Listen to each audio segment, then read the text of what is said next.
When it comes to one of the most wealthy individuals in the history of the world, there's one name that consistently stands out above the rest: John Rockefeller.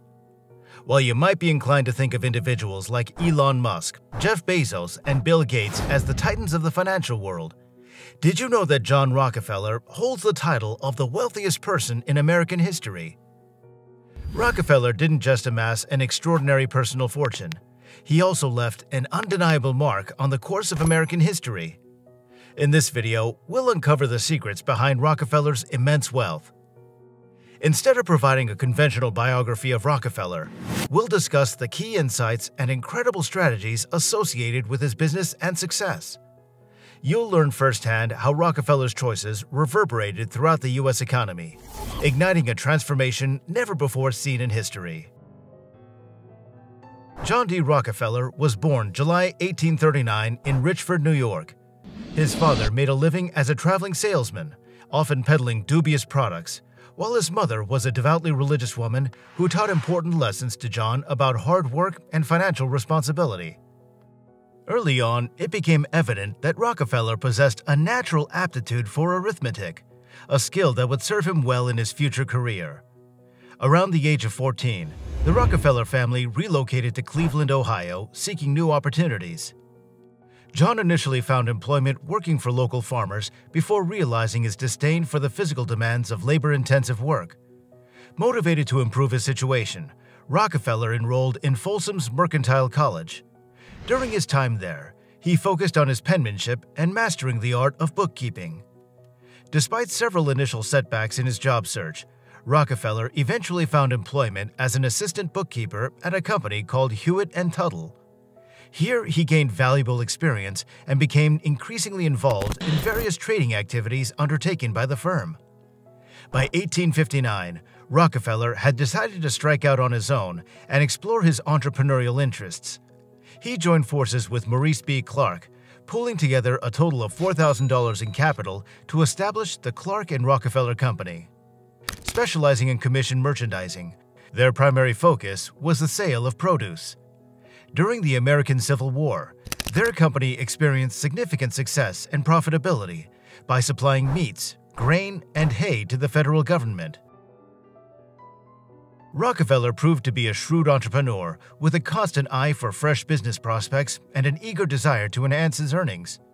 In 1859, the first oil well was drilled in Titusville, Pennsylvania by Edward Drake. This significant development did not go unnoticed by Rockefeller, who promptly recognized the potential of the booming oil sector. Joining forces with Clark and Sam Andrews, these three men embarked on a venture of establishing an oil refining enterprise. Initially, the company bore the name Rockefeller, Clark, and Andrews, but at 1865, after Rockefeller acquired Clark's share, it became known as Rockefeller and Andrews. Together, they devised a strategy aimed at bringing stability to the volatile oil industry. In its early stages, the oil market faced daily fluctuations due to its relatively nascent nature and limited scope. To address this issue, they initiated discussions with their main rival in the Cleveland oil sector, Oliver Payne, with the intention of forming a collaborative agreement. The result of these negotiations was the establishment of the Standard Oil Company in January of 1870, marking the inception of John Rockefeller's remarkable journey towards immense success and wealth. The origins of the American oil boom coincided with the onset of the Industrial Revolution, a period marked by significant technological advancements that streamlined the extraction of natural resources. However, a significant turning point occurred in 1879 when Thomas Edison introduced the light bulb, reducing the reliance on oil for lighting homes. This caused oil prices to plummet, and Rockefeller would soon be faced with many challenges. Instead of rolling over, he doubled down, and his relentless effort to maximize profits allowed the industry to weather the downturn. Rockefeller entered the industry at precisely the right time, establishing his own efficient and resource-conscious oil refining operation at minimal cost. The primary objective was to maximize efficiency while minimizing waste, enabling the Standard Oil Company to eventually acquire competitors or force them out of business. In 1871, Rockefeller and his associates devised a strategic plan aimed at consolidating various oil refining companies. Their objective was twofold: to eliminate the erratic collapses in oil pricing and to gain greater control over the industry. Over the course of the following decade, Rockefeller embarked on a campaign to approach his competitors and strike deals to acquire them. To ensure equitable agreements, he offered his competitors Standard Oil Company stock equivalent in value to their own businesses. In some instances, owners of oil refineries were not only absorbed into the Standard Oil Company, but were also entrusted with management responsibilities. Remarkably, within a year, Rockefeller managed to successfully integrate or purchase the majority of the oil refineries operating in Cleveland. His massive success in Cleveland was only the beginning. Following this initial phase of consolidation, Rockefeller set his sights on expanding the reach of the Standard Oil Company beyond the borders of Ohio. He entered into agreements with railroads to reduce transportation expenses, a move that significantly facilitated his expansion efforts. Simultaneously, he began merging with oil refinery firms in Pennsylvania and acquiring oil pipelines. During the latter half of the 1870s, Rockefeller orchestrated the acquisition of a substantial portion of the assets belonging to the Empire Transportation Company, which possessed a network of pipelines, tank cars, and terminals in the New York harbor. Furthermore, he negotiated agreements with other major railroads, including the Erie Railroad, Baltimore and Ohio, and New York Central, with plans to incorporate additional railroads into these arrangements in the future. In the midst of these negotiations, Rockefeller offered a commitment to transport a consistent volume of oil through their networks. This proposition was enticing to the railroad companies as it guaranteed them a steady stream of business. These agreements, known as railroad rebates, enabled Rockefeller to substantially reduce transportation costs for Standard Oil Company shipments. Consequently, any remaining competitors found it exceedingly challenging to match his prices, given their inability to afford such favorable terms. By 1878, the Standard Oil Company had successfully asserted control over a staggering 90% of the nation's oil refineries. Remarkably, Rockefeller had ascended to the status of an oil magnate by the age of 40, all within a mere decade of establishing the Standard Oil Company. He was steadfast in eliminating any intermediaries in his business operations, prioritizing profit maximization.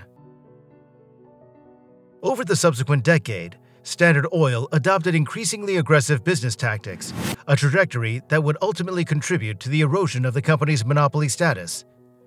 The Standard Oil Trust faced a significant challenge when Ohio's Attorney General filed a lawsuit against the company, accusing it of violating antitrust laws. Initially, Standard Oil lost the case, but this decision was later overturned. This legal wrangling prolonged the process of dissolving the Standard Oil Company until the U.S. Supreme Court finally ruled in 1911 that it indeed operated as a monopoly. Subsequently, Standard Oil received an order to break up into multiple independent companies. Despite this apparent breakup, these firms continued to maintain a close cooperation, with many still adopting the Standard Oil name, often followed by the state where they were situated. Over time, several of the entities that had emerged from the dissolution of the trust were formed into larger corporations. For instance, the Standard Oil Company of New Jersey eventually evolved into ExxonMobil. In 1987, British Petroleum acquired the original Standard Oil Company of Ohio for nearly $8 billion. Even though the dissolution of the Standard Oil Company occurred, Rockefeller continued to amass substantial wealth. The resurgence in oil demand was ignited by the proliferation of automobiles on the roads. The oil industry experienced remarkable growth, particularly following Henry Ford's initiative to make the affordable Model T accessible to the middle class. During this period, Rockefeller had transitioned into retirement. His involvement in the day-to-day operations of the Standard Oil office dwindled, culminating in his formal retirement in the late 1890s. Subsequently, he redirected his focus toward philanthropic endeavors. Despite having eliminated many competitors during the era of the Standard Oil Trust, Rockefeller chose to allocate a significant portion of his fortune to charitable causes and engage in philanthropic activities. He founded the Rockefeller Institute for Medical Research, dedicated to supporting advancements in the field of medicine, and was reported to have donated over $500 million in total. During the peak of Rockefeller's fortune, historians estimated his wealth to be $367 billion in today's dollars, making him the richest man in American history. His ruthless determination and keenness for opportunity helped forge his name in the history books as one of the best businessmen of all time.